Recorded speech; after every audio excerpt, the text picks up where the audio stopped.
Bonsoir à tous, merci de nous retrouver sur notre compte Instagram Endurance Live pour ce soir pour l'émission Before the Race des 24 heures de Spa 2022. Ce soir, pendant une petite heure environ, on va tout simplement présenter la course des 24 heures qui aura lieu le 30 et le 31 juillet prochain dans les Ardennes belges. Et comme à chaque grande course, que ce soit le Nürburgring, que ce soit Daytona ou Le Mans, on vous présente évidemment les forces en présence. On va parler de tout ce qui va se passer autour de la course aussi, les intentions de certaines équipes, de certains constructeurs évidemment. Et puis on va parler un petit peu de choses et d'autres avec Laurent Mercier que je vais accueillir, rédacteur en chef du site Endurance Info et qui commentera aussi gratuitement sur YouTube cette course avec Thomas Bastin, bientôt dans une dizaine de jours.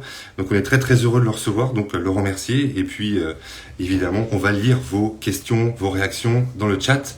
Voilà, en attendant, je vais tout simplement remercier tous ceux déjà qui sont là, Alban, Batladis, Couderia, Rachel. Voilà, merci beaucoup d'être parmi nous, Loïc aussi. On est très très content de vous recevoir. N'hésitez pas à réagir. Et évidemment, on va accueillir Laurent tout de suite. Voilà, je l'appelle. Je l'invite. Alors, c'est ici. Voilà. Il va me rejoindre. Et on va pouvoir procéder à ce petit live. Voilà, d'une heure. On va se régaler. Bonsoir Laurent. Salut Jeff, tu m'entends bien?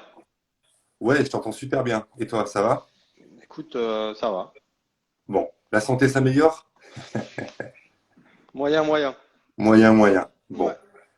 Bon, en tout cas, tu es bien occupé à nous relayer toutes ces infos sur les 24 heures de Spa qui arrivent. Et Ouais, puis, avec ta passion du vélo, j'imagine que tu as un œil sur le Tour de France. exactement. Voilà. Alors, Laurent, je te remercie d'avoir accepté mon invitation. Donc, comme je te l'ai dit, comme je l'ai dit aux auditeurs à l'instant, on va présenter un petit peu ces 24 heures. Évidemment, on fera un after après la course, donc le lundi 1er août, hein, si je ne me trompe pas. Voilà, donc on fera tout ça.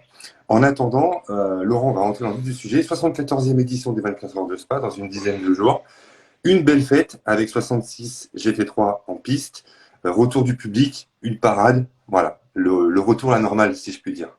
Ouais, ouais. Je pense que t'as un peu fait le tour. Alors tous les ans, on dit toujours que c'est toujours mieux. Là, on a encore 66 voitures, plus de 20 voitures dans la catégorie Rennes. Pas simple d'arriver à trouver qui va pouvoir l'emporter, mais ouais, c'est bien que le public revienne et c'est surtout bien qu'il y ait à nouveau la parade. Ouais, c'est une belle chose. Donc ça sera le mercredi à 17h et des brouettes, 30 je crois, jusqu'à 20h30 dans la ville de Spa. Voilà. Il y aura aussi des concerts parce que la course, on va en parler bien sûr, mais il y aura aussi des concerts, il y aura aussi deux courses de GT classique. Je ne sais pas si tu peux nous en dire un petit peu plus, Laurent, pour fêter les 30 ans du SRO, c'est ça, hein? Ouais, on va fêter les 30 ans de SRO avec des voitures qui ont marqué un petit peu l'histoire des championnats SRO depuis l'époque du BPR. C'est un plateau qui est réuni en partenariat entre SRO et, désolé, hein, et, euh, Ok. et PT Roto. Donc, Ouais. on devrait avoir des voitures d'un petit peu toutes les époques, des GT1, des GT2, des GT3. Donc, j'espère qu'on aura un plateau assez sympa parce que moi, je suis un nostalgique du championnat FIA GT et tu avais quand même des belles voitures avec des Aston Martin, des BR9, des Maserati MC12. Enfin bon, la totale quoi. D'accord. On aura des pilotes qui ont gagné les 24 heures de Spa, par exemple, qui seront vendant ces voitures. C'est ça qui est prévu? Les pilotes, je sais pas trop parce que c'est des voitures généralement qui appartiennent à des collectionneurs privés. Donc je pense que ce sera plutôt les collectionneurs privés qui vont amener ces voitures. Et ce qui va être sympa, c'est que ces voitures vont elles aussi bouger entre le circuit et la ville de Spa. Et c'est ça qui va donner une touche de différent. Un truc sympa parce que c'est des voitures qui font du bruit, puis c'est surtout des grosses voitures par rapport à ce qu'on peut connaître maintenant. Ouais, exactement. Alors, comme tu le dis, donc, une belle fête du GT classique, ça, j'ai hâte de voir ça. Elles seront diffusées, hein. Elles seront diffusées sur le site, sur la chaîne YouTube GT World. Je ne sais pas si elles seront commentées, mais en tout cas, on va se régaler. Revenons aux 24 heures de Spa tout court, donc du 30 et 31 juillet prochain. Les roulages commencent dès mardi avec les bons tests. Mercredi, la parade. Et puis jeudi, avec la plus grosse journée, avec les free practice, la course e-sport, on aura les prix qualifs et les qualifs. Voilà. Donc, ça va être Ouais, une belle. ça va être Vas-y. une belle, ouais, ça va être une belle journée. Et puis t'as aussi la Super Pole quand même le lendemain, hein, qui va déterminer la grille enfin, les 20 premières places de la grille de départ. Là, il y a des points à prendre au championnat et c'est toujours mieux de partir devant plutôt que de partir en plein peloton. Donc bon, là aussi, ça va être de l'action. Avec en plus une météo qu'on annonce sympa, mais bon, à Spa, ça peut vite évoluer. Ouais, je dis bonsoir à Céline, à tous ceux qui nous rejoignent. Céline Greenwood, on t'embrasse.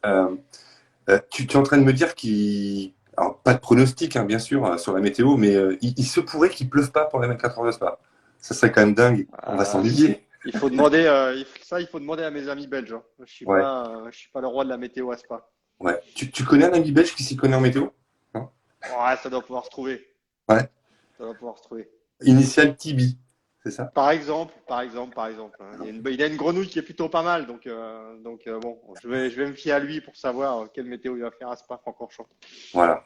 Il y a aussi Christophe Potro qui est là parmi nous. Il nous dit que t'as un joli t-shirt. J'espère qu'il sera pas taché cette année. Ouais, bah, je vais essayer de mettre quelque chose par-dessus pour pas, pour pas qu'il soit attaché. Ouais. Je te propose d'avoir un tablier. Voilà. Ouais, c'est une petite idée, ou alors qu'on ait chacun une cabine, tu vois, pour pas qu'il puisse m'atteindre. C'est peut-être peut-être une possibilité aussi. Exactement. Allez, revenons à nos moutons. Thomas Bestin, bien sûr, qu'on embrasse, avec qui tu commenteras la course. Tiens, un petit aparté. Vous n'allez pas commenter pendant 24 heures. Si, on va commenter maintenant, je déconne. Ouais, c'est ça, ouais.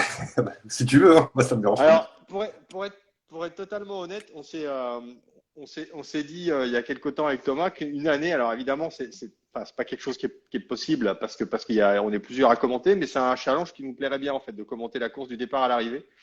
Nous, on lâche un peu l'affaire durant la nuit, puisque la nuit, on est relayé. Il y a Benoît Galland, Vincent Frantzen, Anthony Coppi, qui se relaient au micro quand nous, on va se reposer un peu. Mais je t'avoue que faire une course comme ça de 24 heures au commentaire, alors je sais pas si on tiendrait, hein, peut-être pas, mais c'est arrivé dans le passé comme on arrive à commenter je sais pas, entre 15 et 17 heures. Et pour être totalement honnête, il y a tellement d'actions, il se passe tellement de choses et tout, que tu as toujours quelque chose à dire et tout. Donc, comme avec Thomas, on s'entend bien, donc c'est assez facile en fait. Ouais. Alors, cette année, vous serez accompagné pour vous aider de deux commentateurs, c'est ça, hein. Les noms, je les connais pas. Je sais pas qui fait Mais je ça. te dis, il y a Vincent Frantzen, Benoît Ok. Galland Ouais. et Anthony Coppi. D'accord. Autant pour Donc moi. Ouais, ouais. je serai le seul Français de l'affaire. Là, là, merde. J'ai Pardon. un peu, Mince. Ok. j'ai un peu peur de prendre cher, mais bon, c'est pas grave. Je vais m'en Mais sortir. non. Mais non. Tu leur diras que t'es souffrant et qu'il faut qu'ils prennent soin de toi. Voilà. Ouais. Bon. En tout cas, ça va être un vrai régal. On va attaquer par les forces en présence. On a préparé l'émission ensemble. Déjà, est-ce qu'on peut parler des 5 catégories? Donc, il y a 23 pros, pardon, 18 silver, 15 gold, 8 pro-am et 2 bronzes. 5 catégories, c'est quand même pas commun. On est habitué, par exemple, à Imola ou au Paul Ricard à avoir 3 catégories, donc pro, silver et pro-am. Là, il y a gold, pardon. On a 5 catégories. Est-ce que tu crois que c'est une bonne chose d'allier toutes ces catégories ou, comme tu dis souvent, les fans peuvent s'y perdre? Voilà. Bah, alors, les fans peuvent s'y perdre, ça c'est sûr, surtout si tu rentres dans les détails de comment est composé un équipage pro, un équipage gold. Bon, un équipage silver, c'est assez simple parce que tu mets que des silver. Un équipage pro, tu mets 3 pilotes maximum et tu mets ce que tu veux en termes de catégorisation de pilotes. Bon, la bronze cup, c'est assez simple parce que comme son nom l'indique, c'est que des pilotes bronze. Enfin, tu peux avoir 3 bronzes avec un silver. Et après, la gold cup, bah, tu peux faire platinum, silver, silver, bronze dans le meilleur des cas. Et après, tu as toujours le pro-am tu peux avoir 2 platinum et tu peux avoir 2 bronzes. Mais bon, c'est sûr que si tu commences à détailler ça au Kidam qui est dans la tribune et qui vient pour la première fois, il va se dire waouh, c'est quoi ce sport? Mais c'est bien parce que la Gold Cup amène on va dire un vent un peu de nouveauté parce qu'avant, tu avais des équipages en proie, mais on était obligé de mettre beaucoup de dérogations à des pilotes pour qu'ils puissent rentrer dans les cases. Alors que maintenant, avec la Gold Cup, tu n'as plus de dérogations. On tient compte de la catégorisation FIA. Et tu as un comité qui valide les équipes, la viabilité des équipages. Tout Mais à c'est fait. toujours bien aussi que tu aies des bronzes. Tu as 2 bronzes. Alors, pour être totalement honnête, je leur souhaite bon courage. Parce que quand tu vois le plateau de Furieux qu'il y a roulé en bronze, oh, pas simple. Mais c'est bien qu'on puisse. Enfin, c'est un championnat à la base hein, qui date de 2011 avec la Blanc Endurance Series. C'était un championnat, on va dire, je sais que Stéphane Rattel aimait à rappeler ça au début, c'est un championnat réservé aux gentleman drivers où les professionnels sont admis. Alors évidemment, le temps a passé et tu as de Oui. plus en plus de professionnels par rapport aux gentlemen. Mais tu as quand même deux équipages en Bronze Cup qui viennent relever un petit peu le défi, dont notamment un équipage avec une féminine qui est Rima Jufali. Et c'est plutôt, ouais, c'est plutôt sympa. Ouais. Il y a une question de Dom Golaz. Pour la catégorie âme, donc bronze pour le coup, il n'est pas censé avoir minimum 3 équipages. Bah, il n'y a pas d'obligation d'être 4, je pense pas. Non, À mon sens. non, c'est qu'à la base, il était prévu, en fait, si tu veux, que cette Bronze Cup, elle existe, si tu avais au moins trois équipages au départ. Ok. Bon, là, tu en as deux, mais je pense que s'il y avait eu plus d'équipages dans les autres catégories, on aurait peut-être mis un peu de côté cette Bronze Cup. Maintenant, bon, tu as 66 voitures et voilà, tu as deux équipages en Bronze Cup, donc ça fera pas un podium complet, quoi qu'il arrive. Mais bon, c'est toujours sympa. Ouais. D'ailleurs, en Bronze Cup, il y a le SPS Performance, Hmm. Automotive Performance, donc sur Mercedes, et le Valkenhorst Motorsport avec la BM M4 GT3. Voilà, voilà les deux équipages bronze. Laurent, 70 GT3, et en préparant l'émission, je t'ai posé la question, je ne vais pas la chercher, tu vas me le dire tout de suite. C'est pas un record. Moi qui suis le GT depuis 3-4 ans, pas plus, je l'avoue. Hmm. J'ai pas été chercher forcément. J'ai dit tiens, 66, ça doit être un record. Et tu m'as dit que non, c'était pas le record. Non, c'est pas le record. Alors c'est quand même dans la, enfin, si tu veux, c'est quand même dans la bonne moyenne. Tu vois, on a eu déjà un peu 72 voitures déjà au départ des 24 heures de Spa. Et ce que les gens savent peut-être pas, c'est qu'on n'a pas, depuis 2011, on n'a pas eu beaucoup d'éditions au final où il y a eu que des GT3. Ça reste quand même assez rare. Parce qu'on a toujours eu soit des Porsche Cup, on a eu des GT4 au début même qui venaient rouler. Ouais. Donc on a de mémoire, je crois que c'est 4 éditions, où il y a eu que des GT3 répondant à la catégorisation, enfin à la catégorie FIA GT3, où il y a eu que ces catégories-là et que ces voitures-là. Donc je crois que c'est 2014, 2015 et il doit y avoir 2020, 2021, les deux dernières. Et cette année évidemment. Ouais, exact. 66, donc GT3, donc c'était 72 en 2019, tu l'as dit tout à l'heure, je crois. On a un gros plateau quand même de 3 marques allemandes, 14 Mercedes, c'est le contingent le plus représenté, 13 Porsche et 13 Audi, 9 Lambo, 5 Ferrari, 5 BMW, 5 McLaren, 3 Mm. Aston et la Bentley évidemment de CMR, la numéro 107, avec Antonin Borga, Stéphane Emery, Nigel Bailly et le dernier baquet, on va commencer par eux, par cette Bentley. Dernier baquet, tu l'as posté aujourd'hui sur ton site, c'est le dernier baquet à pourvoir pour Ouais. cette équipe française Oui. CMR Classique Model Racing. Je sais qu'il y a un pilote belge qui est sur les rangs, donc que je ne citerai pas parce que je pense que je suis pas sûr que ce soit finalisé. J'espère d'ailleurs que ce sera lui qui sera au départ. Ouais, une seule Bentley. Bon, c'était déjà le cas l'année passée. On avait aussi une seule Bentley au départ. Ouais. Bon, c'est toujours avec l'équipe CMR. Hein. C'est un petit peu le dernier combattant avec cette Bentley Continental GT3 qui ne s'est jamais imposé à Spa, qui a tourné régulièrement autour de la victoire. Et bon, depuis le retrait de Bentley Motorsport de la compétition, forcément, c'est un peu plus compliqué. Il y a Virginie de Karting Live, donc un des groupes frères d'Endurance Live, Virginie donc de Karting Live, qui nous dit un indice sur ce pilote belge. Il est belge. D'accord, merci Laurent. Alors, en côté. Non, mais c'est pas fait, donc je sais pas, je sais pas. Oui, Je l'ai eu tout à l'heure, tout à l'heure et je sais que c'est pas fait. Peut-être qu'on peut demander à Nigel Bailly si s'il est à l'écoute. oui, Euh, il a dit Nigel juste avant le live, j'étais avec lui là en chat un petit peu. Il a dit il passerait nous regarder. ah bah, J'espère que les initiales de ce pilote, c'est MS. J'espère que c'est ça. Voilà. Moi, c'est moi qui le dis. Voilà. Donc j'espère que c'est lui, et si c'est lui, tant mieux. Si c'est un autre, ben, tant mieux aussi. Voilà. Mercedes, c'est pas imposé depuis très longtemps. Donc c'était la SLS AMG GT3, donc c'était Buick, Schneider pardon, et Goetz en 2013. hmm. Depuis, sous l'ère GT3, elle n'a jamais gagné cette épreuve. Pourtant, on a des gros line-up. Euh, tu, tu penses qu'il finalement il manque quoi à Mercedes? Est-ce que c'est stratégique? Est-ce que c'est pas un problème de Ouais. pilote, je pense. Bah, c'est pas un problème de pilote, c'est pas un problème d'équipe, c'est pas un problème de préparation, mais c'est un peu comme Le Mans à Spa. Hein. Spa choisit son vainqueur et il faut que tu aies un brin de chance aussi bizarrement que ça puisse paraître, enfin pas la seule, mais l'une des années où Mercedes est passé tout près, c'est l'année où en plus elles ont été pénalisées de 5 minutes au départ, pour l'histoire qu'on se souvient. entre guillemets triche en qualif.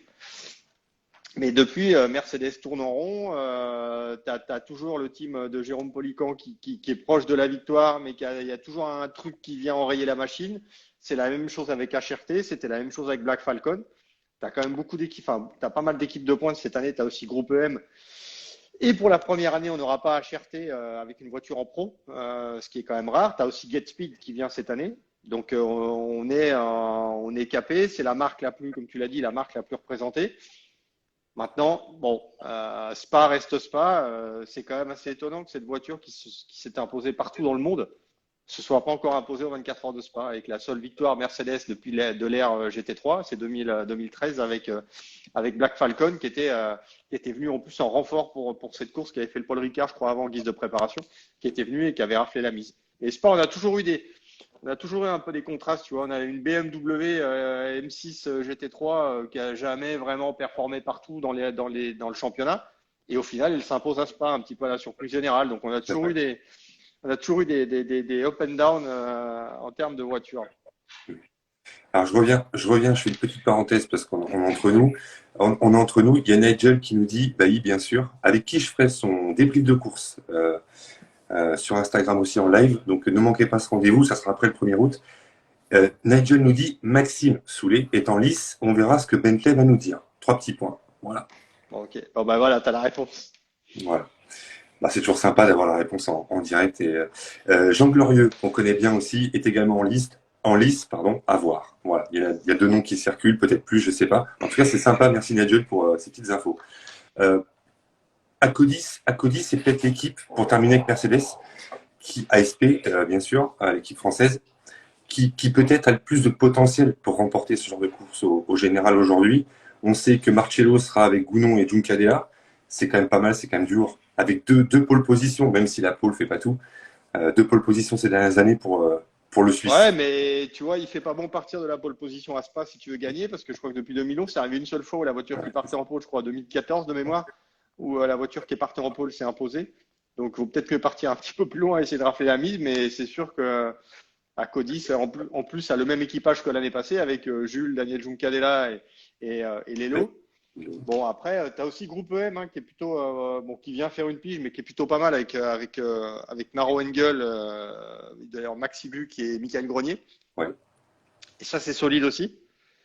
Donc ça, c'est plutôt solide. Et on va voir aussi ce que va faire Get Speed, qui a fait un double podium en 24 heures du Nürburgring. Mais bon, Spa, c'est pas le Nürburgring. Et je pense qu'on est, à mon avis, un poil en dessous. Un poil en dessous avec cette voiture-là. Donc c'est sûr que la voiture de Engel, Grenier, Buch chez Groupe EM aussi pas mal avec celle d'Acodis, je pense. Je pense que c'est ces deux voitures-là que tu peux viser pour la victoire au général. Exactement. Il y a Julien qui nous dit le trio d'enfer chez ACO. Exactement. On va venir maintenant rapidement à Porsche. Porsche qui a gagné avec GPX en 2019. GPX qui revient, et on se posera une question tout à l'heure, un petit peu plus tard dans le live, c'est toi qui as eu l'idée, je trouve ça très sympa. Porsche qui a gagné en 2019 avec GPX, avec Litz, Christensen et Kevin Estre. En 2020, on a une victoire, aide-moi, de la Porsche aussi. Le Rover Racing. Le Rover Racing, voilà, je le sais par cœur, évidemment. Earl Bamber, Nick Tandy, et puis le 3e pilote m'échappe, c'est Lorenz Vanthoor, exactement, qui vient de gagner le frère de Dries. Porsche quand même toujours avantagé, plus ou moins, avantagé dans le bon sens du terme, sur ce type de tracé. On les sent toujours à l'aise avec ce moteur plutôt arrière, et quand la pluie arrive, c'est quand même une voiture cette GT3 qui est quand même très à l'aise, et avec des belles équipes aussi, de très très gros line-up, Laurent.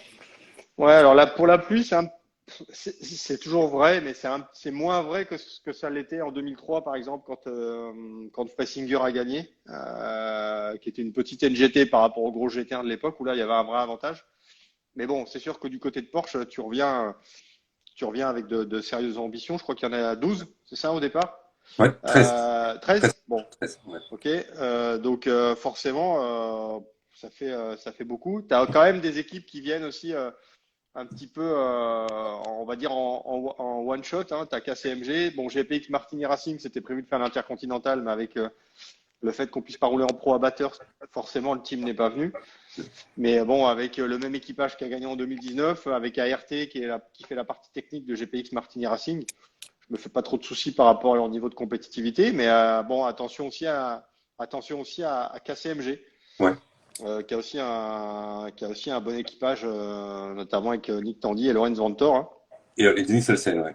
et Denis Solsen. Et j'attends de voir aussi ce que va donner les Australiens, ce que vont donner alors, les Australiens de EMA Motorsport, avec notamment Mathieu Jaminet, Matt Campbell et Felipe Nasser qui lui va débuter en GT à Spa.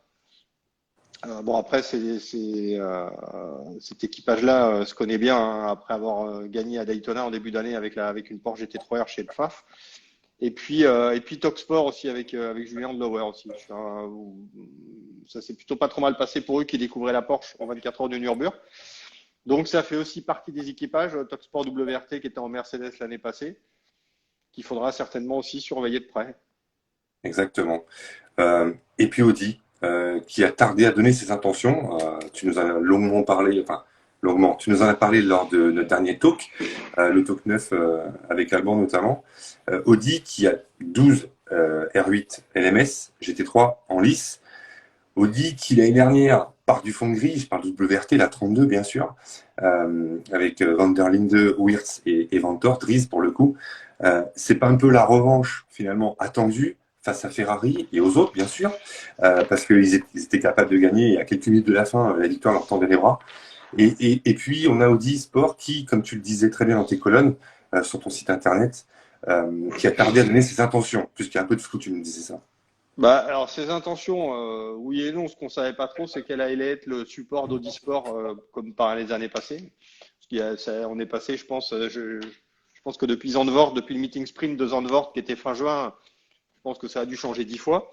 Ouais, Mais on aura des voitures qui porteront la bannière Audi Sport et qui auront un soutien d'Audi Sport, comme c'était le cas par le passé. Alors avec WRT, avec Saint-Eloc, avec Attento et avec Trésor by Car Collection. Bon, si tu veux, depuis 2011, la seule année où on n'a pas vu une seule Audi sur le podium des 24 heures de Spa, c'était 2019.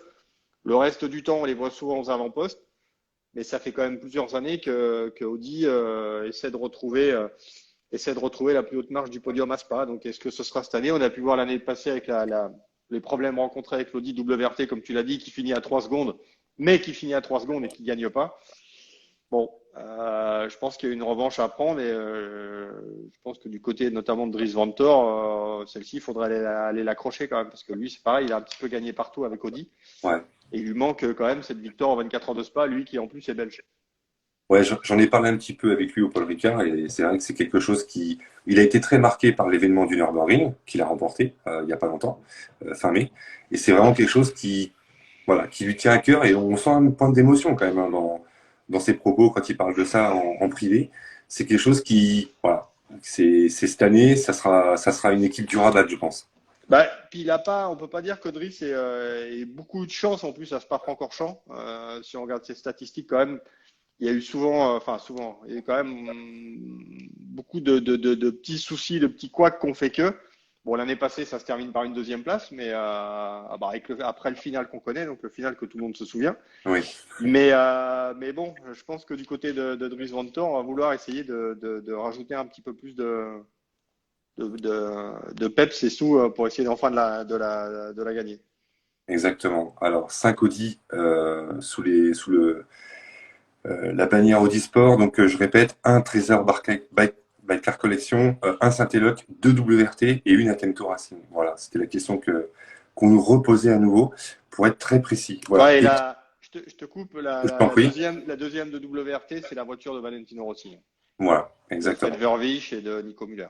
Ouais. Et chez Trésor by Car Collection, on retrouve Alexandre Jean. On Pierre-Alexandre Jean. retrouve Pierre-Alexandre Jean, ouais. Ouais. Bon, c'est plutôt bien parce que les deux champions du coup vont trouver un volant parce que Ulysse Depot lui va rouler chez WRT pour renforcer un équipage aussi qui roule sur une Audi aussi. Donc c'est plutôt bien qu'on ait ces deux pilotes. Je suis juste un peu déçu que chez Trésor by Car Collection on n'ait pas fait confiance à Simon Gachet. Mais bon, ça c'est un avis. C'est un peu la même chose que Maxime Soulet. C'est un peu dommage de ne pas voir Simon Gachet au départ des 24 heures de Spa. Ouais, c'est vrai que c'est étonnant. C'est vrai que c'est très très étonnant. On n'est pas dans le secret des dieux, on ne sait pas pourquoi, effectivement. Bah ouais, c'est un peu dommage. Oui, c'est très très dommage. Ouais, pas de Simon Gachet, nous dit Julien Lédec, exactement. Ensuite, Lamborghini, rapidement, on a toujours les équipes comme Émile Frey Racing, Orange One, qui c'est allez, plutôt le Capax Racing, hein, qui évolue notamment en GT World Challenge America, qui s'est allié à Orange One. On a quelques beaux line-up aussi avec Lamborghini, souvent qui a la vitesse, mais pas finalement allez, le petit coup de stratégie ou le petit coup de, je dirais, de chance et de fiabilité, même parfois. Bah, Lamborghini, je crois que le meilleur résultat d'une Huracan GT3 à Spa, c'est huitième. Je crois que c'est arrivé 2 années, notamment déjà l'année passée, avec Elle est passée, Range oui. One, avec FFF. Mais ouais, ouais, Lamborghini, c'est pareil, ils ont gagné à Daytona en GTD, ils ont gagné à Sebring, ils ont gagné un petit peu partout, ils ont gagné en Blancpain GT Series. Mais là aussi, toujours pas à Spa. Donc, c'est enfin, c'est passé quand même tout proche. On se souvient notamment d'une sortie de piste dans le Raidillon il y a quelques années. Ouais. Bon, est-ce que ça va être la bonne année pour la Lamborghini qui aura une version Evo 2 l'année prochaine?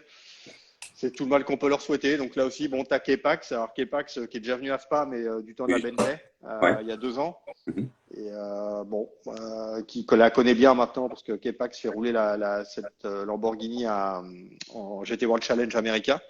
Et puis bon, tu retrouves quand même au volant Andrea Caldarelli, Marco Mappelli et Jordan Pepper. Bon, Caldarelli, Mappelli, pas besoin de te dire que ça va aller vite.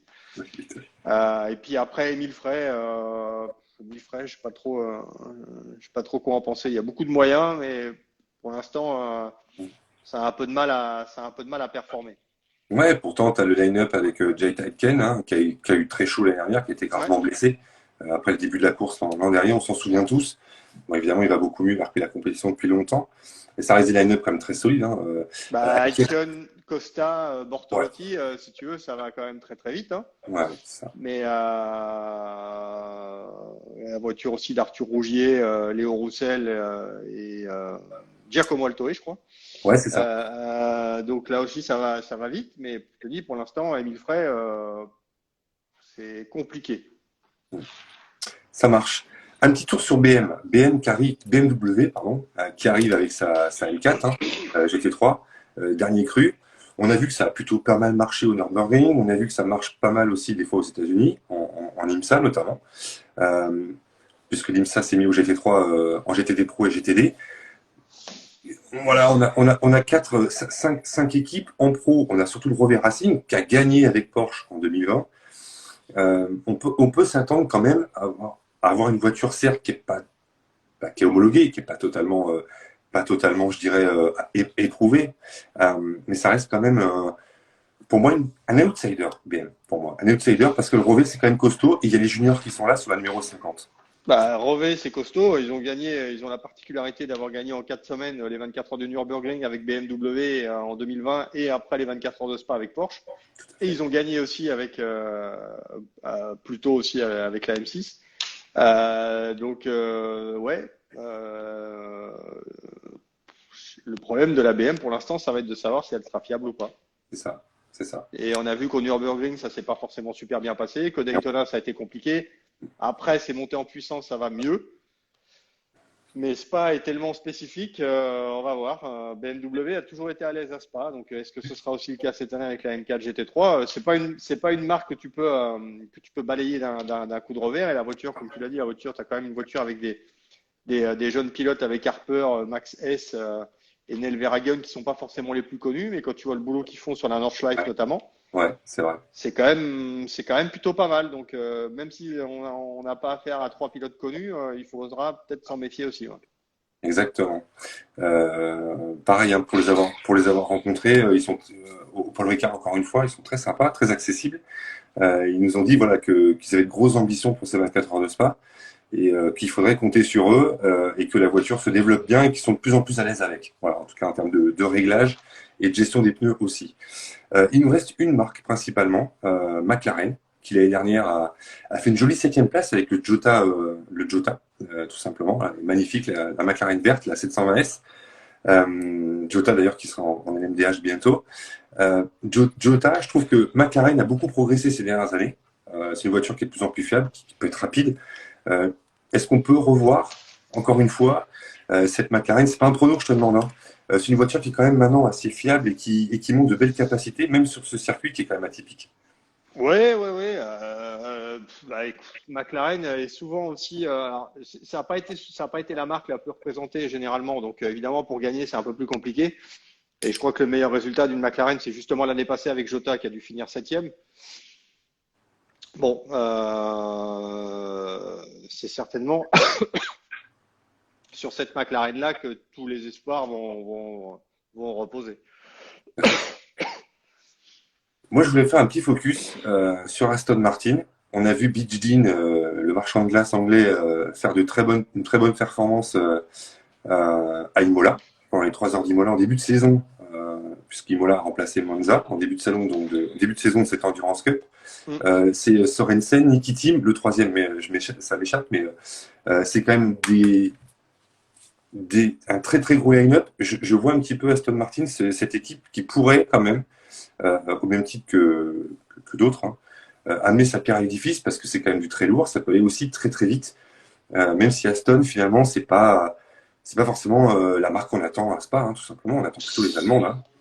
Ouais, ouais, on attend plutôt les Allemandes, mais alors, le troisième pilote, c'est Maxime Martin, donc ancien Oui, voilà. vainqueur belge, une Ouais, expérience longue comme le bras. ouais. Donc ça peut faire quelque chose de bien, mais enfin, là aussi, alors, je vais pas être original, mais ça fait aussi partie des équipages à suivre de près. Et on a vu que l'Aston était bien au Nürburgring, qu'elle est bien depuis le début de saison au GT World Challenge Europe. Tout à fait. On aura une voiture supplémentaire avec notamment Alex Riberas, la voiture de The Art of Racing avec TF Sport, hein, donc qui va faire rouler une Aston Martin en plus, avec aussi Ross Gunn. Donc on multiplie un petit peu les chances de briller, mais bon, Aston Martin, là, alors, c'est un petit peu comme McLaren. Le meilleur résultat d'une Aston à Spa, c'était l'année passée. Ils ont quand même fait troisième, hein, pour une équipe qui venait un petit peu en one shot avec du personnel d'Aston Martin Racing. La voiture est fiable, l'équipage est fiable, donc tout est fait pour briller. Et mon petit doigt me dit qu'un Thomas Bastin pourrait peut-être pronostiquer l'Aston Martin. Oh, Ouais, ouais, ouais. Je sens ouais, bien. Il est chaud avec l'Aston Martin depuis le début de saison, donc d'accord. Ok. Moi, je te ferai mon pré-prono après. Julien Lévesque, il vaut ce qu'il vaut, hein, bien sûr. Julien, parce que je suis loin de Spa, donc je peux pas tout voir. Julien Lévesque, en plus, ça c'est une très très bonne question, je voulais te la poser. On fait un petit aparté justement, puisqu'on parlera de Ferrari pour terminer. Il y a plus de Honda NSX GT3 depuis 2020, exactement, avec la belle 9e place, notamment en général. L'année où le Rovet a gagné avec sa Porsche. Effectivement, ça serait classe d'avoir une NSX. D'abord, c'est une voiture que j'adore voir rouler, qui a de la gueule, qui évolue en Le Mans Cup. On en a trois du GMB Motorsport en Le Mans Cup. Pourquoi on n'a pas cette année, on en a une dans le Mans Cup, hein, c'est un championnat européen, on n'en a pas à Spa, alors que des équipes font des one-shots sur les 24 heures. On a parlé de GPX tout à l'heure. Pourquoi une équipe comme ça de. bah, déjà, si tu veux que la marque elle soit présente, il faut faire une voiture engagée à la saison, donc c'est un petit peu compliqué. Déjà, il y en a pas. On aurait pu avoir Full Motorsport qui a travaillé sur un programme avec Honda, mais c'était pas pour une voiture en pro, et qui a quand même travaillé pour faire rouler une voiture. Et ouais, t'as pas de Honda. Alors c'est une voiture qui est certes, c'est un peu comme la Lexus, c'est une voiture japonaise, donc c'est une voiture qui est un peu plus chère. Et puis c'est un peu dommage parce que c'est comme tu dis, cette Honda, elle plaît à beaucoup de gens. Ouais. À chaque fois qu'elle a roulé à Spa, elle a terminé la course systématiquement. Elle ne connaît pas d'abandon. Alors bon, elle n'a pas 25 départs derrière elle, mais c'est quand même à signaler. C'est une voiture qui est fiable. On l'a vu en Intercontinental GT Challenge notamment. Et on n'a pas. C'est un petit peu dommage qu'on ait ni Honda ni Lexus. Hmm. Ouais. Comme dit On Chris. en a, on en a en plus, si tu veux, c'est que on en a en Italian GT avec Nova Race Ouais. qui fait rouler des Honda NSX. Mais c'est tout. Il y a pas de, il y a pas, il y en a pas. Tout à fait. Ouais, comme nous dit Alban avec la team italienne JAS, ouais.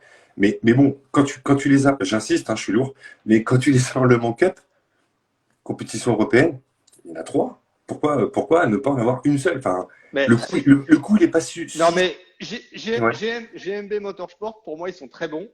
Parce que si tu remportes le titre, tu gagnes une invitation pour les 24 heures du Mans. Oui. Alors, tu gagnes une invitation pour les 24 heures du Mans en GTE, évidemment, tu ne peux pas faire rouler ta GT3, mais c'était l'année où il n'y avait pas beaucoup de GT3 engagés en Michelin Le Mans Cup, que si déjà tu engages 3 voitures qui sont déjà réputées pour être fiables, en fin de saison, tu as de grandes chances de récupérer le titre et d'aller au Mans l'année prochaine. Donc ça, c'est parfaitement joué.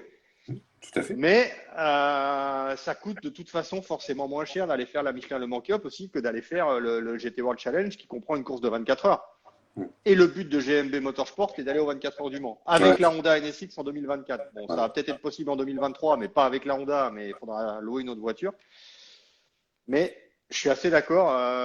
J'en ai régulièrement parlé avec Alessandro Mariani, qui est le patron de chez JAS Motorsport, qui fait tout le suivi et l'assemblage des voitures. Et lui, son truc, ce serait d'essayer de séduire une équipe et d'apporter un soutien. Mais force est de constater que pour l'instant, c'est un peu compliqué. Et je suis le premier à le regretter. Ouais, exactement. Ça marche. On va finir avec les tenants du titre, si on peut appeler ça un titre. Donc ceux qui ont gagné l'année dernière, donc Conor Odegaard, Niklas Nielsen et Alessandro Pierguidi, qui ont gagné l'année dernière, donc en doublant notamment dans les derniers kilomètres de la course la numéro 32 de WRT, l'Audi. Ferrari qui arrive quand même cette année avec un gros contingent. Moi, je vois deux outsiders, outsiders, façon de parler, parce que ça reste que mon pronostic, mais c'est rare qu'une marque gagne 2 fois de suite, même s'ils vont être très forts, j'en suis persuadé. Ils ont quand même de belles équipes avec F-Corse, Iron Lynx, de gros line-up, encore une fois, Laurent, il faudra compter sur eux. Il faudra compter sur eux. Bon, après, comme l'Odegaard est parti chez Porsche, chez Dynamic Motorsport, Alessandro Pierguidi roule pas parce qu'il est concentré sur le WEC. Donc, on a un petit peu remodelé les équipages. Il y a juste Niklas Nielsen qui s'était imposé l'année passée, qui est toujours là et qui sera avec Miguel Molina et James Calado. Bon, c'est sûr que l'équipage est solide, mais tu sais, ça tient à rien. Hein. Il suffit de se souvenir de ce qui est arrivé à David Erigon l'année passée, qui était pris dans un accident et tout. C'était la même chose pour Kevin Estre, qui était un peu victime collatérale sur la Porsche Rutronic. Et t'as beau avoir un équipage de la mort, ta course elle peut s'arrêter au bout d'une heure. Alors là, c'est sûr qu'on a deux sérieux clients, donc avec la 51 d'Iron Lynx et la 71 avec Rigon, Antonio Focco et Daniel Serra. Bon, on sait que les Ferrari sont toujours bien, et sont toujours bien notamment en fin de course. Comme tu l'as dit, on s'impose rarement 2 fois de suite, mais pourtant c'est arrivé avec Porsche en 2019-2020. Exact. Donc pourquoi pas, pourquoi pas. Il y a tout ce qu'il faut en tout cas pour briller. Ouais. Alors évidemment, je parle de Ferrari, Laurent, et c'est la dernière année de la 488 GT3. Exact. On aura la 296 l'année prochaine. Ouais. Voilà. Effectivement, on va parler des dames, puisque Virginie, Chris et tous les autres nous demandent de parler des Iron Dames. Donc, c'est l'équipage qui évolue en WEC, Gatlin, pardon, Raël Frey et évidemment Sarah Bovy, avec qui on ajoute une quatrième, une française, Dorian Park, qui vient rejoindre donc, cet équipage à 4, qui évoluera en Gold. Ça marche plutôt très très fort en WEC, avec une deuxième place dernièrement à Monza. Est-ce qu'on peut avoir cet équipage dans un top 10, top 15 Évidemment, tu vas me dire oui, mais est-ce qu'un équipage à 4 comme ça peut arriver à faire un top 15 sur une course aussi dure? C'est un peu le but. Alors, je vais un peu aller un peu au-delà. T'as ces 4 féminines là, mais t'as aussi 2 autres féminines. On aura 6 filles quand même, puisqu'on a Rima Jufali qui roule chez SPS et Samantha Tan qui va rouler sur la BMW de ST Racing. Ouais. Donc 6 féminines quand même au départ des 24 heures de Spa, c'est quand même pas courant, donc c'est quand même à signaler. Et ouais, cet équipage a de quoi bien faire. Bon, après, quand tu vois le niveau des voitures de tête, là, tu roules en Gold Cup. Dorian a moins d'expérience de la Ferrari GT3 puisqu'elle roule en Ferrari Challenge. Mais bon, il suffit d'être fiable et d'éviter les embûches et on aura forcément encore des problèmes de limite de piste, forcément des neutralisations, forcément des graviers, forcément de la pluie. Donc, tu as quand même beaucoup de paramètres qui font qu'à l'arrivée, si tu restes sur la piste et que tu fais pas de conneries, tu peux arriver à rentrer dans le top 15 sans problème, voire même, pourquoi pas, un top 10. Hein. Ouais. Pourquoi pas? Ouais, pourquoi pas, ça peut être pas mal. On a parlé des équipes qui faisaient du one-shot, donc on en a déjà parlé. Tu me parlais en préparant l'émission, c'est vrai que j'avais pas pensé à ça. Stand du haut, stand du bas. Si je te dis ça, à quoi ça te fait penser? Ça me fait penser que personne s'est imposé depuis qu'on a les stands F1, stands endurance. Personne s'est imposé en étant dans les stands du bas. Ouais. Bon, je pense que c'est juste parce que tu as beaucoup plus d'équipes de pointe qui sont là-haut et d'un point de vue nombre, tu as plus de chances de t'imposer si tu es en haut. Maintenant, à Codis, ASP, pour en avoir parlé il n'y a pas très longtemps à Jérôme Polican, lui dire, moi Jérôme, moi, va là-haut si tu veux gagner, tu gagneras jamais en étant en bas. Et lui, il persiste en disant non, non, mais c'est mieux d'être en bas et tout. Et tu vois, tu as Saint-Éloque qui a quand même gagné en 2017 et qui revient dans les stands du bas. Justement parce que tu es un peu plus tranquille. Alors évidemment, t'es pas sur le plat parce que là, c'est un petit peu en pente. Les stands sont moins larges pour rentrer la voiture s'il faut travailler dessus. Donc tu dis aux équipes, enfin j'en ai parlé notamment avec Fred Talamy, là, qui est le directeur sportif chez Saint-Éloque, en lui disant, lui dit ouais, mais s'il faut que tu rentres la voiture, c'est un peu plus chiant quand même en bas que si tu es sur la partie haute. Et lui dit de toute façon, si tu rentres la voiture, tu gagneras pas. Tu dis ouais, c'est vrai. Vu le niveau, tu n'as pas intérêt de rentrer la voiture, sauf pour l'arrêt technique que tu peux faire devant aussi, mais tu as un arrêt technique obligatoire pour changer les freins. Mais je pense que c'est un peu plus calme ouais, sur la partie basse.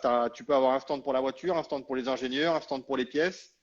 Tu as certainement moins l'euphorie de la course. Tu as plus de temps pour te préparer quand la voiture elle entre dans les stands aussi, parce que tu as la première pit lane endurance avant d'arriver dans la pit lane F1, donc tu as plus de temps de préparer l'équipe. Et puis quand tu pars, bah, si tu pars du bas, tu pars avec des pneus qui sont encore chauds, qui sont plus chauds que si tu es le premier stand dans les stands F1. Ouais, exact. Donc, j'ai préparé justement un article sur le sujet avec les équipes en allant, je posais des questions aux équipes qui sont en haut et aux équipes qui sont en bas et aussi bien aux équipes qu'aux pilotes pour savoir ce qu'ils préféraient. Et bon, je pense qu'une équipe qui est en bas peut tout à fait s'imposer aux 24 heures de Spa sans aucun problème. Exactement. Moi, je pensais que c'était Thomas Bastin qui avait jeté un sort sur les stands du bas, tout simplement. Alors, il n'a pas jeté un stand, il a pas jeté Un jeté sort. un sort, pardon, sur les stands du bas.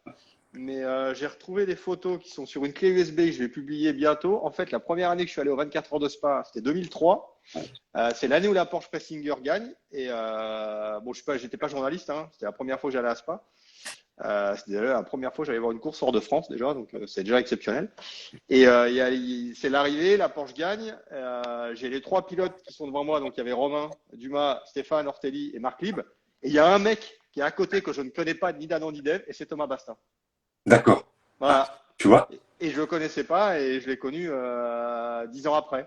Tu vois, et, D'accord. voilà. Donc déjà, il était déjà sur la photo que j'ai faite avec les trois vainqueurs de 2003 déjà. Ouais, super. Il avait des cheveux. Ah, il avait des cheveux. Il avait des cheveux. Il avait J'ai des la preuve. Non, non, mais je publierai les photos. Il est au Ah, courant d'ailleurs et il avait des cheveux. ça marche. Ouais, j'ai hâte de le voir avec des cheveux. Ah, Ouais. bon, écoute, les, les années passent et on change tous un peu, effectivement. Alors, il y a Virginie qui nous dit l'année prochaine, on se mettra au milieu avec Jeff Alban et oui, ouais, on ira au milieu, ouais, c'est une bonne idée. Tiens, une question un peu plus sérieuse qui choisit les box? Comment ça se passe l'attribution des box à 24 heures Alors, de Spa? normalement, c'est l'équipe qui mène le championnat enfin, tu proposes. Et après, en fonction de ce qui est disponible, c'est l'équipe qui mène le championnat qui choisit le premier box déjà, enfin, qui choisit son emplacement. Tu as le premier box en haut dans la partie endurance qui est réservé à l'organisation, notamment pour les vérifications techniques.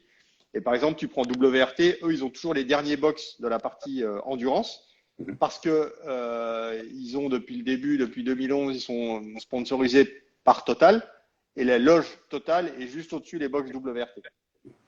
Donc là, tu choisis, mais et après, bah, il faut que l'organisateur fasse en fonction des demandes des uns et des autres. Donc Ouais, tu sais que Jérôme, il est toujours en bas maintenant parce que lui, il est en bas. Normalement, c'est les équipes qui sont engagées à l'année qui sont dans les stands F1. ok. Tu vois, mais tu peux demander, même si tu es dans les stands, enfin, si tu es engagé à l'année, tu peux demander à être en bas. C'est le cas d'Acodis, c'est le cas de Saint-Éloque. Il y a d'autres équipes qui seront dans les stands du bas et qui sont aussi engagées à l'année. Ça marche, ça c'est une bonne question. Est-ce que ça dépend aussi des budgets? Bah non, je pense pas. Non, non, non, non, Je pense que ça n'a rien à non. voir. À ma connaissance, non. Non, je pense pas. Je pense pas. Après, non, non, parce que tu payes un droit d'engagement, je suis pas persuadé que ce soit moins cher. Tu as un peu plus de place aussi. Quand tu es en bas, tu as aussi un peu plus de place si tu as un réceptif. Parce que c'est un peu plus grand, tu peux plus t'installer, on va dire. Ouais, exact. Oui, Néné, il y aura la parade dans la ville cette année, le mercredi soir, en fin d'après-midi. Voilà. Donc allez-y, les billets sont encore en vente, hein, Laurent, il n'y a pas de souci. Vous pouvez aller aussi, c'est gratuit, je crois, en salle à la parade, hein, évidemment. Ouais, ouais. Et il y a la possibilité donc à la parade, parce que tous Ouais. les pilotes sont là, parce que le briefing pilote est dans l'enceinte, dans le casino. Et il y a tous les pilotes qui sont là, toutes les voitures, et c'est assez facile de discuter un petit peu avec les différents acteurs, et la bière est bonne. Donc voilà. Ouais, la bière belge est excellente. Tout n'est pas bon en Belgique, mais ça, ils le font bien. Il y a aussi, pour parler de e-sport aussi également, il y a la course d'une heure qui aura lieu le vendredi, je crois, il me semble, peu importe, cette année. Donc ça, faut pas le manquer non plus, avec le Fanatec, le sponsor officiel du Fanatec GT World Challenge Europe. Intéressant aussi, c'est pas mal. Euh, moi, je trouve que c'est encore une fois une bonne chose. L'amener aux 24 heures de Spa, c'est encore mettre un peu plus de lumière sur le sport virtuel. Et ça, c'est plutôt pas mal. Est-ce qu'il y aura toujours les pilotes pro et silver ou c'est étendu cette année? Il me semble que ça reste comme ça. Non, non, il me semble que ça reste comme ça, parce que Ouais, c'est t'as un championnat avec des points à marquer qui te donne des points au championnat réel, au championnat Fanatec GT World Challenge Europe.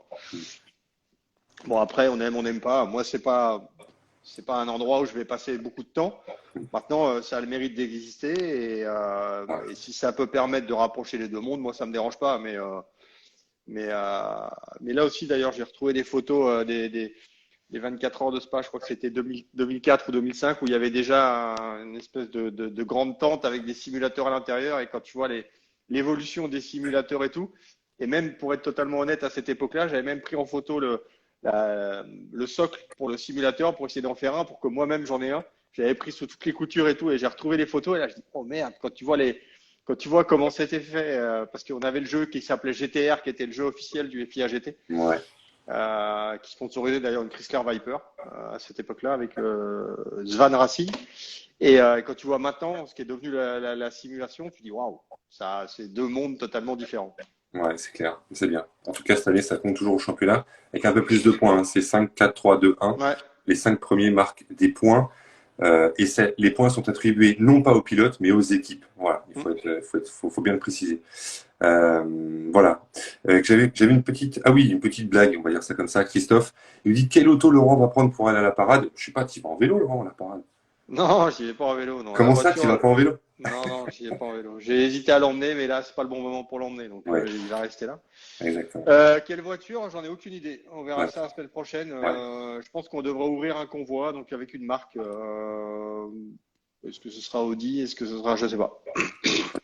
Mais j'avoue que c'est assez sympa parce que même si j'emmène pas le vélo, j'ai un peu l'impression quand même d'être au Tour de France parce que dès que tu quittes le circuit de Spa et pour aller, enfin le circuit de Spa et que tu vas dans la ville de Spa, tu passes sur la route qui est ouverte à la circulation en temps normal et de chaque côté, tu as des milliers de personnes et tout qui prennent des photos, qui crient, qui ont des drapeaux et tu as un peu l'impression d'être un peu la star du moment au final. Mm. Et c'est assez. Après, moi je suis pas sportif de haut niveau donc c'est pas quelque chose que je connais, mais au début, putain, c'est assez bluffant parce que tu as plein de gens qui applaudissent et c'est assez marrant. Et j'espère que la météo sera de la partie pour que ce soit une vraie fête dans le centre de Spa-Francorchamps, enfin dans le centre de Spa, pardon. Ouais, exactement. En tout cas, nous dit Mad Mike, en tout cas, je serai aux 24 heures pour y officier en tant que commissaire de piste. On salue évidemment tous les commissaires et tous les bénévoles de manière générale Ouais, ce qui qu'il en vont. faut, hein.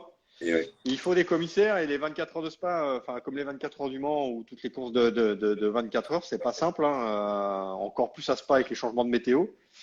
Donc on a forcément besoin des commissaires et je pense que sans eux, bah, déjà il n'y aurait pas de sport auto. Donc ouais, c'est vrai qu'il faut les mettre à l'honneur. exactement. On manque pas de le faire. Je sais pas si tu as d'autres éléments à rajouter. On se fera évidemment un débriefing de la Euh, course. bah, Un débriefing de la course, mais si tu as quelque chose à rajouter, n'hésite pas. t'as précisé qu'on allait commenter la course, mais on va commenter la course dès les essais libres, hein. Donc ça va être vraiment beaucoup de commentaires, hein. Tu auras les essais libres, tu auras les essais qualifs, tu auras la Super Pole, tu auras toute la course en intégralité. Ce sera aussi diffusé avec nos commentaires sur Automoto la chaîne, mais sinon sur le YouTube de la chaîne GT World en français. Et puis Thomas, lui, va commenter en plus la GT4 European Series. Exactement. Donc ça fait un travail, enfin ça fait quand même 2 courses supplémentaires en plus. Et puis nous, on va y être dès ce week-end où, avec le championnat de France FFSA GT, qu'on va aussi commenter pour Automoto la chaîne et sur la chaîne GT World. Ouais, Donc on va prendre nos quartiers pendant plus d'une semaine à Spa-Francorchamps. Donc il y a une belle couverture. Et il faut signaler quand même que la couverture elle est gratuite. qu'on peut la suivre du début à la fin dans plusieurs langues, donc en français, en anglais, en italien, en allemand. Ouais, c'est ça. Donc c'est quand même pas rien. Et moi, ça fait partie des. Je suis pas commentateur, hein, donc c'est pas mon métier. Donc moi, je suis comme dit, je suis plutôt le porteur d'eau de mon ami Thomas. Mais c'est Consultant. vrai. Mm. Ouais, enfin consultant, mais bon, il en sait autant que moi, donc j'ai pas besoin j'ai pas besoin de consulter grand-chose. Euh, mais euh, mais c'est vraiment une course, où alors les autres aussi, tu vois, mais cette course-là, est-ce que c'est parce que c'est Spa, est-ce que je sais pas, mais c'est vraiment une course où on prend beaucoup de plaisir à commenter, où on prend beaucoup de plaisir à échanger avec les gens. Donc il est possible aussi qu'on organise une petite, je sais pas, dans l'après-midi, je sais pas quel jour c'est prévu, mais il est possible qu'on fasse une rencontre avec Thomas, moi, Laurent Gaudin, qui est le manager général de la course, et Stéphane Rattel. Tu vois, à la rencontre des gens pour échanger et discuter. On avait déjà fait ça il y a quelques années, ça s'était plutôt bien passé. Et pour échanger, parler GT, parler course et parler un petit peu de la passion qui nous réunit. Donc j'espère qu'on va réussir à mettre ça au point. Et là, tout le monde sera évidemment le bienvenu. Ce sera dans le bas du paddock, normalement dans le bas du paddock des stands d'endurance. Donc voilà, donc on va essayer de vous faire vivre ça. On va essayer de faire un maximum d'articles, un maximum de suivi. Thibaut sera avec moi à Spa pour couvrir l'épreuve à partir du Dauphinement. mercredi. Mhm. À partir du mercredi. Donc bon voilà, donc vous pourrez suivre ça en intégralité et on essaiera de, si vous avez des questions à poser aussi, on va essayer de répondre aux questions, chose qu'on fait pas habituellement, enfin qu'on fait pas les années passées parce qu'on a toujours un peu, on veut toujours le faire. Il y a toujours le temps qui passe trop vite et tout, on n'a pas le temps de tout faire. Mais on va essayer aussi de répondre un petit peu aux questions des gens. Exactement. Et il y a Aurélie Kirman, j'espère que j'ai trop. Oh, salut Aurélie. Voilà, qui te demande, Laurent, alors, la question est pas innocente à mon avis de sa part, parce qu'elle te connaît bien elle aussi à mon avis, une caméra dans la cabine des commentateurs, pour interrogation. Je sais que c'est un peu le délire d'Aurélie. On avait lancé un sondage il n'y a pas longtemps sur le compte Instagram Saltimbanque Compétition, qui est le Ouais, compte qu'on tient avec Thomas pour bon, raconter des conneries au final. Tu vois, pour essayer un peu d'être un petit peu, d'avoir un peu quelque chose sur le ton de l'humour. Et je crois qu'on était à 97 ou 98% de pour avoir une caméra. Mais alors, j'ai pas de bol parce que Thomas est contre. Mais bon, en lui mettant le sondage sous les yeux, et après, la question est, c'est qu'il faut qu'on arrive à, faut qu'on arrive à il faut une caméra déjà, donc faut l'installer et il faut la mettre quelque part quoi. Tu vois, il faut soit on crée on la met sur la chaîne YouTube Endurance Info par exemple. Après, moi je me dis, mais qui ça peut intéresser ce qu'on fait dans la cabine, enfin, tu vois, la cabine, ça peut intéresser qui? Je suis pas persuadé que ça intéresse grand monde, pas si, Laurent. mais c'est vrai que c'est assez marrant et en plus, enfin, c'est assez sympa. Et à Spa, il y a toujours du monde qui vient nous voir. Et là aussi, il y aura des visites qui seront à gagner où les gens vont pouvoir visiter la salle de presse, la cabine commentateur, les directions de course, les à côté un petit peu des 24 heures de Spa. Et Cero essaie d'ouvrir un petit peu aux gens. Et si on peut, je vais essayer de le motiver encore ce week-end, mais si on peut arriver à mettre quelque chose sur pied pour essayer de mettre une caméra dans la cabine, ouais, on va essayer, ouais. On va Ouais. essayer. Bah, tu sais, Laurent, je pense que je peux le dire, tu m'en voudras pas. J'ai eu la chance de le faire avec mon épouse au Paul Ricard. Bon, au Paul Ricard, il y a moins de monde qu'à Spa, hein. On est presque, il y a beaucoup moins de monde, donc c'est très pratique. Et puis pour vous trouver, c'est compliqué. Je voulais faire un jeu d'ailleurs à ce sujet, mais je l'ai encore en tête et je dirai rien. Pour vous trouver, c'est pas évident, c'est pas forcément où vous êtes. Et moi, de l'avoir vécu de l'intérieur, alors, j'ai eu de la chance parce que je suis carrément rentré à l'intérieur. Et en fait, nous les passionnés d'endurance, on vous entend depuis des années. On ne sait pas comment vous faites, on ne sait pas comment vous vous organisez, on ne sait pas ce que vous lisez, on ne sait pas ce que vous regardez. Et puis finalement, pour y être allé, quand même, j'ai dû y passer une bonne heure, en plusieurs fois, en plusieurs morceaux, parce que Thomas Bastin m'a dit que je pouvais revenir régulièrement, ce que j'ai fait. Même la nuit, je suis allé vous voir de nuit. Là, vous avez la clim, hein, pas comme l'autre fois. Ouais. Ouais, parce que Paul Ricard était très chaud, vous avez la clim. Et je te cache pas que même moi, qui a un petit passé de communicant, il y a des petites choses que j'ai vues qui sont super intéressantes. Enfin voilà, la manière dont, je ne vais pas tout dévoiler, mais vous avez quand même des regards pour qui prend la parole. Enfin voilà, il y a toute une organisation. Je ne vais pas dévoiler tout ça. Et j'ai eu cette chance et franchement, c'est quand même super agréable. Et je te casse pas que si c'était à refaire, je le referais quoi. Ouais, ouais. Puis bon, après, si tu veux, nous, on a l'avantage de se connaître bien. On a l'avantage aussi de s'entendre parfaitement. On sait jamais enfin, il n'y a pas une seule fois, si tu veux, depuis maintenant, ça fait pas 10 ans, mais 7-8 ans qu'on commente ensemble les championnats, on s'est pas pris la tête une seule fois. Je veux dire, l'avantage. On se prend pas la tête, à mon avis. Bon, déjà parce qu'on s'apprécie depuis longtemps et on sait se dire les choses. S'il y a un truc qui va pas, mais comme il n'y a pas de choses qui vont pas, donc ça se passe plutôt bien. Oui. Mais je pense que ce qui va bien aussi, c'est que moi, j'ai pas enfin, moi, c'est pas mon métier et je veux pas en faire plus, en fait. Tu vois, donc moi, je suis très bien à ma place. Je suis pas commentateur. On a essayé avec Thibaut, tu vois, 24 heures du Mans, notamment de commenter nous deux en audio, notamment les essais qualifs et l'hyperpole. Et là, il y avait pas mon double à côté, si tu veux, pour présenter, animer le truc. Donc c'est un petit peu différent, mais écoute, on s'entend bien et on sait qui va parler, qui va arrêter, qui va reprendre non, et ouais, je pense que si c'était pas lui, personnellement, je pense que je le ferais pas. Hmm.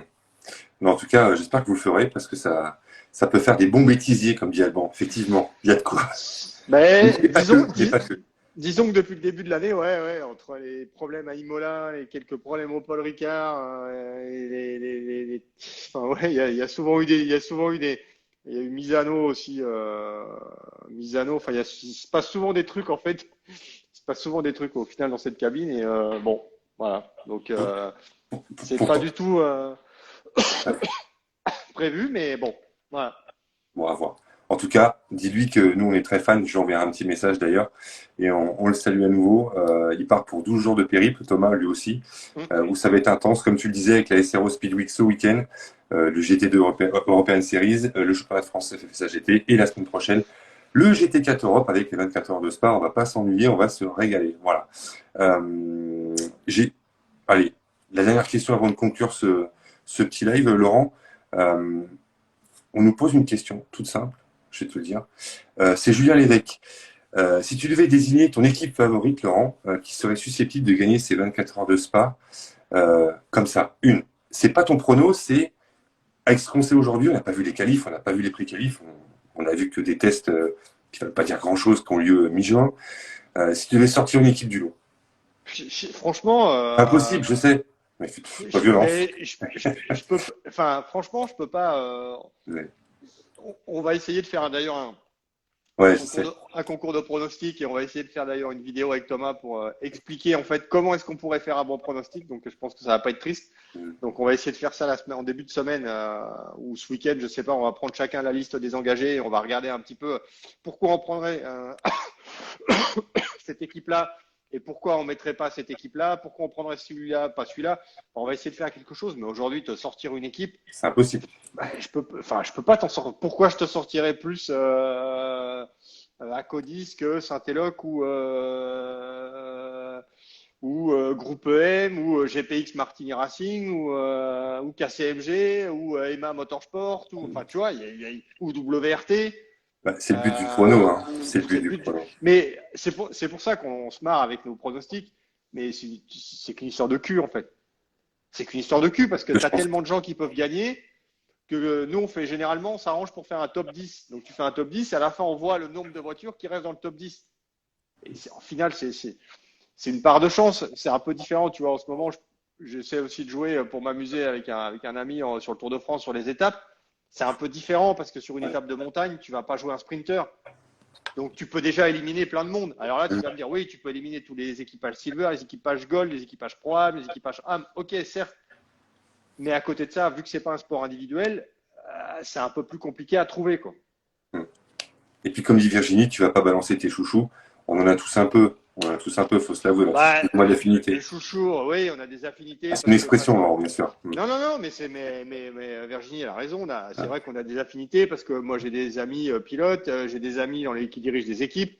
Et c'est sûr que tu as forcément des affinités avec certains qu'avec d'autres parce que tu les connais depuis des années, parce que tu sais comment ils travaillent et parce que c'est sûr que tu aimerais bien que ces gens-là gagnent. Mais maintenant, il y en a quand même pas mal. Tu vois, c'est pas une seule équipe. Donc, enfin, tu vois, je connais du monde dans quasiment chaque équipe de pointe. Évidemment. Ouais, ouais, tout à Donc fait. c'est pour ça que tu te dis ouais mais pourquoi lui et pas lui mais à la fin il faudra qu'un seul vainqueur Bah, et que le, faites-le. me- et que Ouais. le meilleur gagne tu vois. Ouais.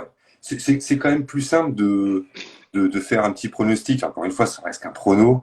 Je sais que ça vous tient à cœur et que vous déconnez pas mal avec ça.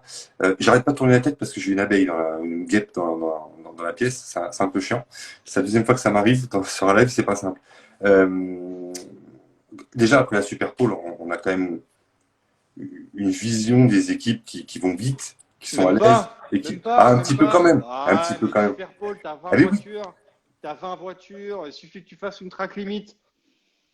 Je veux dire, si c'était le cas, tous ceux qui regardent Lelo, ça fait 2 fois qu'il fait la Super Bowl et ça fait 2 fois qu'il se fait tanker. Tout à fait. Ouais. Donc alors oui, ça va te donner une hiérarchie. Maintenant, la hiérarchie, tu l'as déjà sur la grille, tu l'as déjà sur la liste des engagés aujourd'hui. On la connaît plus ou moins déjà, effectivement. Tu sais que sur les 23, je me suis amusé à regarder cet après-midi, sur les 23 voitures en pro, moi j'en mets déjà, il y en a déjà 22 qui pour moi sont susceptibles de gagner. Ouais, tout à fait. Oui, t'enlèves la 46. Non, j'enlève pas la 40. Non, j'enlève pas la 40.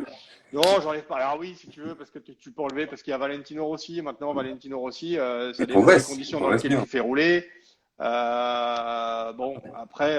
Oui, il est pas ridicule, voilà. Il est loin d'être ridicule. Alors oui, si tu veux, à la régulière, ça va être compliqué. Maintenant, bon, ça dépend des phases où tu le fais rouler. Moi, ce qui m'inquiétait un peu, c'est que Valentino Rossi au Paul Ricard, ils l'ont pas fait rouler de nuit. Il a fait les 2 premiers relais de jour. Mais pour quelqu'un qui prépare les 24 heures de Spa, il n'a pas roulé de nuit. Et pour moi, ça reste quand même un handicap quand tu connais un petit peu le circuit de Spa. Donc bon, je pense que si WRT l'a fait, il y a une raison. Hein. Je pense qu'ils sont plus compétents que moi sur le sujet. Mais j'étais un peu surpris de ne pas voir Valentino Rossi rouler de nuit. Ok. Bah, moi, je te dirais comme ça à froid, je vois bien Audi prendre sa revanche et je vois Aston Martin comme ça. Hein.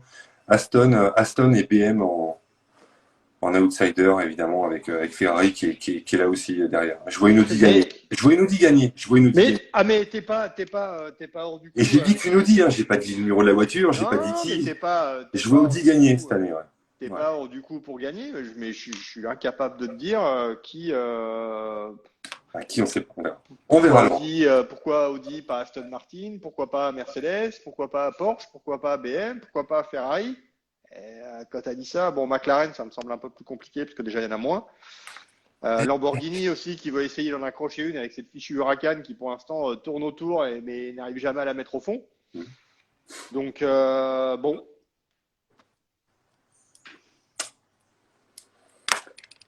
Allez. On verra bien. Facile. Ouais, c'est pas facile. Non, mais c'est sûr. Alban et tous les autres là qui misent sur BM, Lamborghini, voilà, ils ont tous leur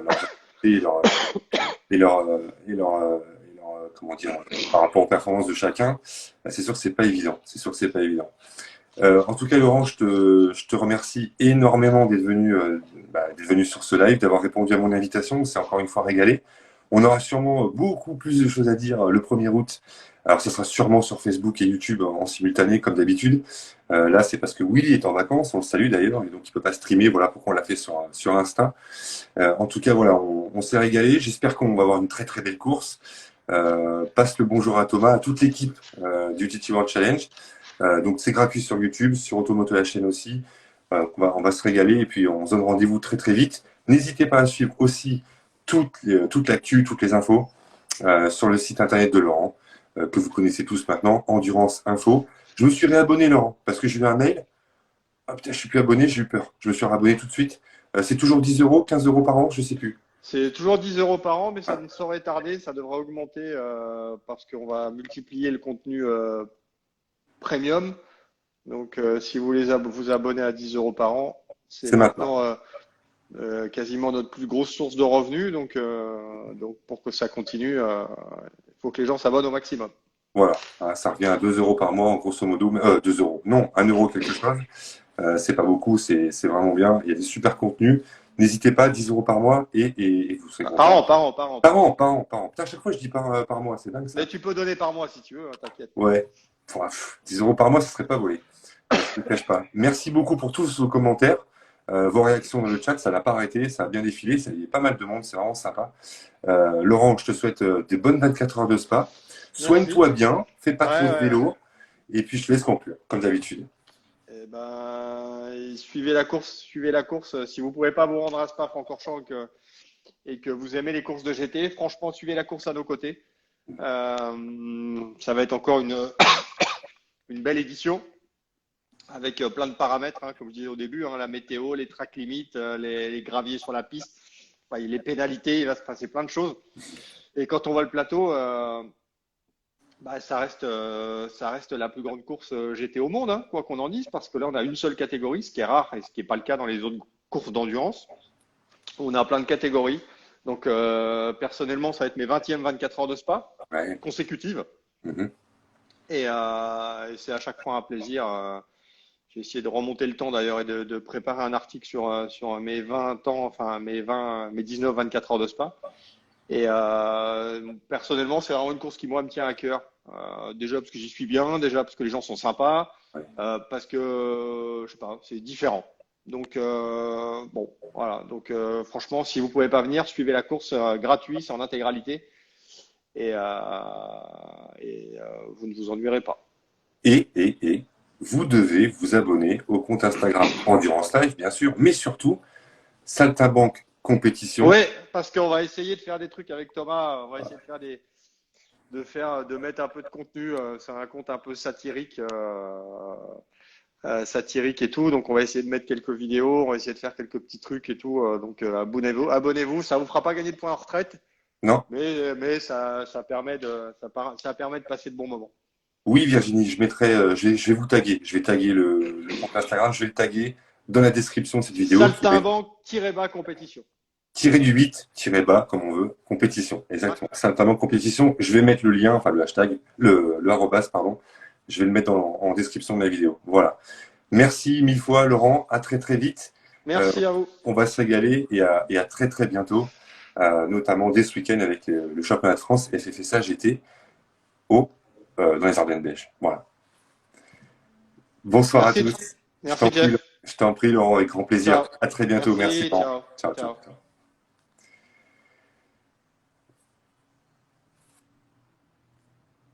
Voilà, c'était la présentation des 24 heures de Spa 2022 avec Laurent Mercier. Encore une fois, comme je le répète, on se régale. On a la chance d'avoir des spécialistes comme Thomas Bastin, comme Laurent et plein d'autres en live, que ce soit sur Facebook, que sur YouTube ou notre compte Instagram. En tout cas, on est très très heureux que vous soyez nombreux. Voilà, on était plus de 40 tout à l'heure. C'était vraiment super sympa.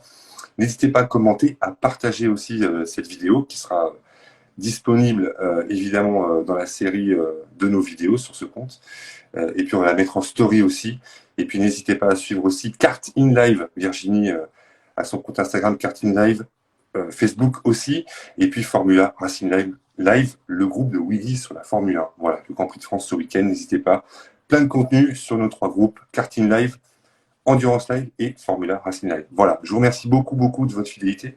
On se retrouve le 1er août, lundi soir, pour le débriefing des 24 heures de Spa. Donc, ça sera l'after the race, évidemment. Et on va se régaler. Voilà, je vous embrasse tous. Et puis, je tenais à dédicacer cette émission à Jean-Claude. Voilà, je vous remercie beaucoup et je vous souhaite une très très belle soirée et à très très vite. Ciao.